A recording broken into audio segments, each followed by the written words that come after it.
From the above function, find f of 2 plus f of negative 3. So this is a function problem. You could kind of look at this as a formula. In a function, the value inside of the parentheses is our input, in this case our x value. All we have to do is plug numbers in. So f of 2 is greater than 0, so we use this bottom expression over here. We plug it in. 2 squared plus 5, 2 squared is 4, plus 5 is 9. And then now we evaluate f of negative 3. Negative 3 is going to be less than 0, so we use this expression this time. That's going to be negative 2 times negative 3 plus 5. Negative 2 times negative 3 is positive 6. Positive 6 plus 5 is 11.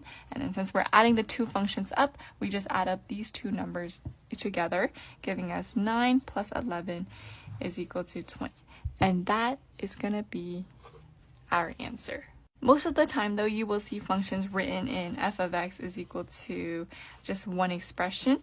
But in this case, you're giving two expressions, so you would have to look at the conditions.